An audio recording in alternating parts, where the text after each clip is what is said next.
जय माता दी। आज का दिन मेरे लिए बहुत स्पेशल है क्योंकि आज हम जा रहे हैं मेरे मायके माता रानी के कीर्तन में। तो सबसे पहले मैं सुबह उठकर नहाई और मैंने निपटाया अपने घर के काम, क्योंकि अगर काम छोड़ दिए तो वापस आकर ये डबल वेलकम मिलता है। तो आप मुझे कमेंट में बताना कि आप भी कहीं जाने से पहले अपने घर को चमका कर जाते हो या यूं ही निकल जाते हो। तो मेरी गुड़िया बड़ी एक्साइटेड थी, हाथ में कपड़े लेकर खड़ी हुई थी। इसने तब तक कपड़े नहीं उतारे जब तक मैंने इसको रेडी नहीं कर दिया, और दो दो जोड़ी लेकर खड़ी हुई थी कि मम्मा कौन से पहनने कौन से नहीं पहनने। तो मैंने इसको पहनाई पिंक कलर की स्वीट सी फ्रॉक, वो इसको बहुत सुंदर लगती है। बीच बीच में गुड्डा भी परेशान कर रहा था, कभी बनाना लेकर आ रहा था तो कभी कुछ लेकर आ रहा था। मैंने इसको बनाना छील कर दिया ताकि आराम से बैठकर उसको खा सके।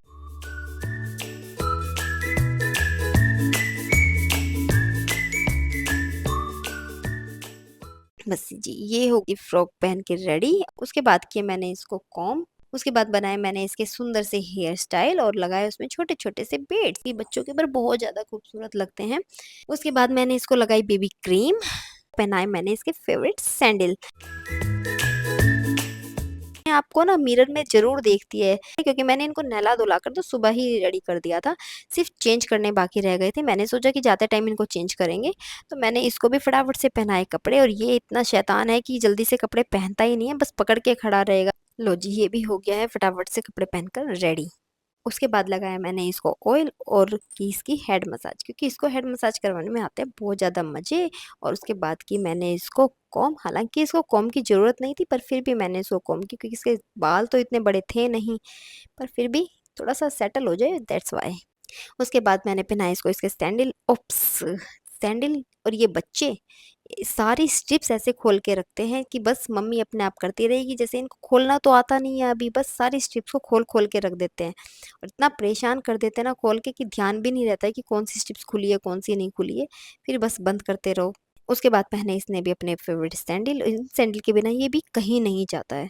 लो जी, अब आ गई थी फाइनली मेरे रेडी होने की बारी। मैंने लगाई फटाफट से बेबी क्रीम और लगाई स्मूथ सी रेड कलर की लिपस्टिक। उसके बाद यूज़ किया मैंने ब्लश, जो कि है एले गर्ल का। ये लिक्विड ब्लश है, तो मुझे लिक्विड ब्लश बहुत ज़्यादा पसंद है। ड्राई ब्लश है और ये इतना स्मूथ होता है, इसका टेक्सचर इतना स्मूथ होता है कि इसके लिए ना पहली चीज़ तो ब्रश की ज़रूरत नहीं पड़ती, मुझे ये फिंगर से ही स्प्रेड हो जाता है। इसको मैंने हल्का सा अपने चिक पर, अपनी नोज़ पर, चिन पर और फोरहेड पर अप्लाई किया था।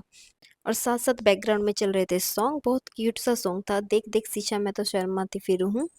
और अब कर रही थी जी मैं अपने बालों को कॉम्ब। मेरे बाल ना बिल्कुल गीले थे और मैं गीले बालों में कॉम्ब करना मुझे बिल्कुल भी पसंद नहीं है, क्योंकि मेरे बाल ना इतने ज़्यादा झड़ रहे थे कि कभी-कभी लगता है कि कॉम्ब नहीं, हार्वेस्टिंग मशीन चल रही हो।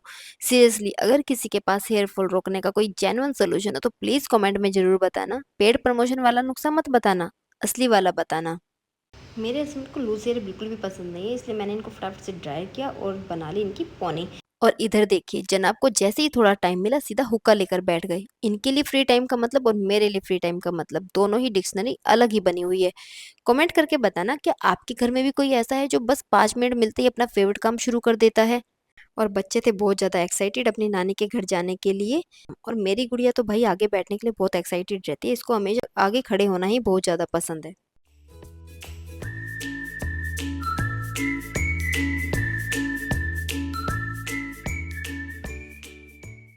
और सच कहूँ तो मायके जाने की एक्साइटमेंट ही अलग लेवल की होती है, चाहे शादी को कितने भी साल क्यों ना हो जाए, सफ़र कितना भी लंबा हो।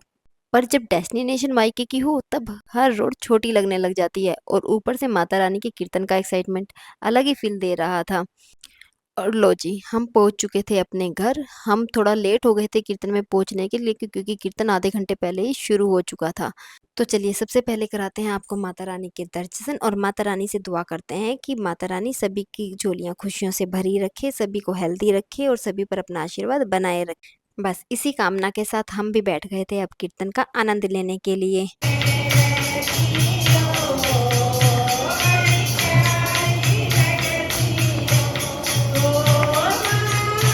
और इधर हमारी कीर्तन वाली आंटी सिर्फ गा ही नहीं रही थी, खुद भी पूरे मूड में थिरक भी रही थी। और ऑनेस्टली जब भक्ति दिल से होती है ना तो पैर अपने आप ही नाचने लगते हैं। सब लोग अपनी अपनी भक्ति में इतने मस्त थे, कोई ताली बजा रहा था, कोई गा रहा था, और कोई चुपचाप आंखें बंद करके माता रानी को महसूस कर रहा था। यही तो असली सुकून होता है।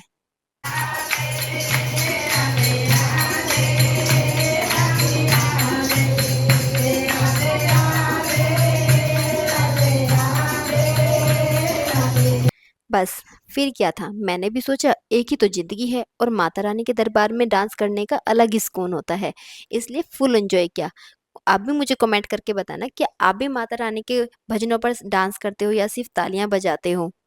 लो जी, अब शुरू हो चुकी थी आरती। सबसे पहले की गई थी गणेश जी की आरती और उसके बाद की गई थी माता रानी की आरती, क्योंकि आरती के बिना कीर्तन का समापन हो ही नहीं सकता। सभी भक्तजन एक एक करके माता रानी की आरती कर रहे थे और साथ में ले रहे थे उनका आशीर्वाद, और उसके साथ साथ प्रसाद लेकर चल रहे थे अपने घर की तरफ।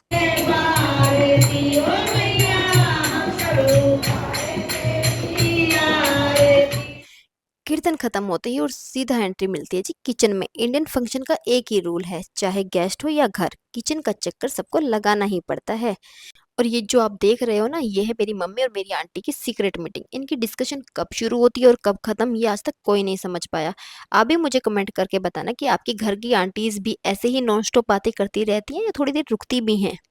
चलिए मिलवाते हैं अब आपको बाकी सभी से। तो मैंने इनको ना हाय हेलो करने के लिए बोला था, तो कुछ तो हाय हेलो कर रहे थे अच्छे से और कुछ शर्मा रहे थे और कुछ खुशी से बिल्कुल हेलो हेलो मस्ती के मूड में कर रहे थे। तो मैंने इन सभी को बोला था कि अपने आप को आप मेरे यूट्यूब चैनल पर देख सकते हो। तो इधर मैंने भाभी को बोला कि भाभी आप भी हाय बोलो। तो भाभी बोली कि कहाँ आप हाय हेलो के चक्कर में घुस रहे हो, लो मेरे साथ हेल्प कराओ खाना डलवाने में। तो मैंने भी यार, मैंने कहा भाभी एक ही तो टाइम मिला है, बनाने दो ना। तो फिर मैंने सोचा कि चलो यार फ़ोन छोड़ देते हैं, और मैं भी लग गई थी खाना सर्व करने में। उसके बाद सभी लोग जाने लगे अपने अपने घर। मम्मी ने किया सबको विदा। और यार उसके बाद जो शांति हो जाती है ना घर में, तब रियलाइज होता है कि पूरा दिन कितनी जल्दी निकल गया। हम भी वापस घर की तरफ निकल पड़े। वैसे सच बताऊं ना, घर पहुंचते ही सबसे पहला काम होता है रेडी वाले कपड़ों को उतारना और सीधा कंफर्ट वाले कपड़े पहन लेना। उसके बाद मैंने श्याम बाबा को भोग लगाया और दत्तू को दिया खाना, और फिर फाइनली पूरे दिन की थकान महसूस हुई। ये मोमेंट शूट नहीं कर पाई थी, क्योंकि कभी कभी कैमरे से ज़्यादा ज़रूरी होता है उन पलों को जीना। बस जी, आज का प्यारा सा फैमिली व्लॉग यहीं ख़त्म होता है। अगर आपको हमारे साथ ये पूरा दिन अच्छा लगा हो तो वीडियो को लाइक ज़रूर कर देना, चैनल को सब्सक्राइब कर देना और कमेंट में ज़रूर बताना आपको व्लॉग का सबसे प्यारा मोमेंट कौन सा लगा। मिलते हैं नेक्स्ट व्लॉग में। जय माता दी। Music